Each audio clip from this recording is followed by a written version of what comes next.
విధానాన్ని రద్దు చేయాలని చెప్పేసి మరి ప్రజల హక్కును ప్రజలకే చెందాలనే ఉద్దేశంతోనే ఈ నెల రేపు బుధవారం రోజు పత్తికొండలో ర్యాలీని నిర్వహించి మరి ఆర్డీఓ గారికి వినతిపత్రం అందజేయడం జరుగుతుంది. కాబట్టి ఇది ప్రతి ఒక్కరికి కూడా ఈ విధానం ప్రతి మనిషికి అవసరం. కాబట్టి ప్రతి ఒక్కరు కూడా ఈ పీపీపీ విధానానికి వ్యతిరేకంగా ప్రతి ఒక్కరు కూడా తరలి రావాలని చెప్పేసి స్వచ్ఛందంగా గవర్నమెంట్ హాస్పిటల్ ఎన్నో వస్తాయి. గతంలో జగన్మోహన్ రెడ్డి గారు 17 మెడికల్ కాలేజీలు తీసుకొని వచ్చి మరి ఆనాడు అన్నీ కూడా 5 ఓపెన్ చేసి కాలేజీలు స్టార్ట్ చేసి చేయడం జరుగుతుంది. ఇంకా కూడా 50-70% మరి కన్స్ట్రక్షన్ కూడా పూర్తయిన మెడికల్ కాలేజీలను ఈరోజు కేవలం ఒక 5-6 వేల కోట్లు పెడితేనే అవన్నీ కూడా పూర్తయ్యే పరిస్థితులలో ఈరోజు చంద్రబాబు నాయుడు గారు అవన్నీ కూడా పీపీపీకి కట్టపెట్టడం చాలా బాధాకరమైన విషయం. అంటే ఈ రాష్ట్రానికి ఈ విధమైన కూటమి ప్రభుత్వం ఉండడము చాలా దురదృష్టకరం.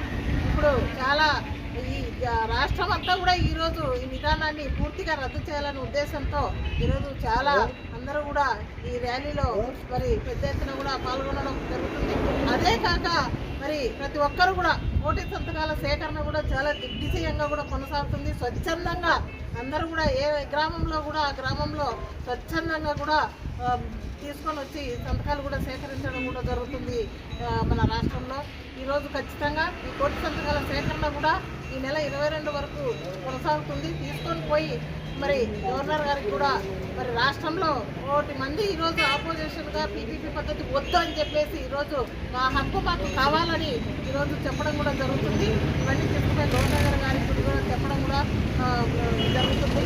కాబట్టి కూటమి ప్రభుత్వం ఇప్పటికైనా దిగి రావాలి.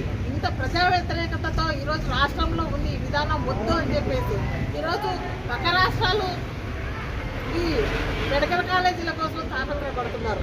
ఈరోజు వచ్చిన మెడికల్ కాలేజీలను అన్నీ కూడా ఈరోజు చంద్రబాబు నాయుడు గారు తీసుకొని పోయి ప్రైవేట్ వాళ్ళకి అప్పచెప్పడం ఎంత విడ్డూరం. అంటే ప్రజల వాళ్ళ కోసం ఈరోజు ఈయన పనిచేస్తలేదు ఈ ప్రభుత్వం. ఎంతసేపు ఉన్నా వాళ్ళ పక్కన ఉన్న వాళ్ళకి కట్టి పెట్టడం ఒకటే ఆలోచన చేస్తున్నారు. కానీ రాష్ట్రంలో ఉన్న మరి మధ్యతరగతి కులాల వారికి పేద ప్రజల గురించి కూడా ఎంతవరకు కూడా ఆలోచన చేయని పరిస్థితులు ఈ ప్రభుత్వం ఉంది.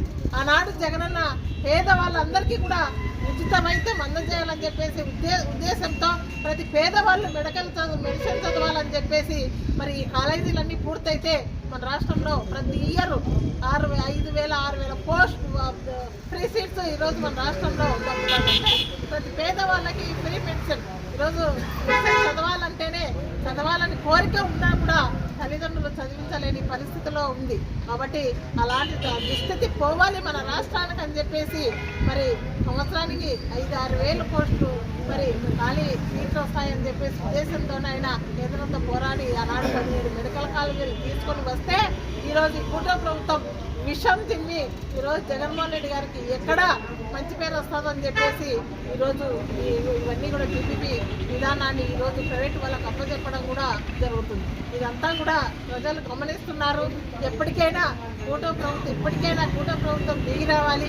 ఒకవేళ దిగిరాని పక్షంలో మేమంతా కూడా ఇంకా ఉధృతంగా పోరాటం చేస్తాం దీనిపైన.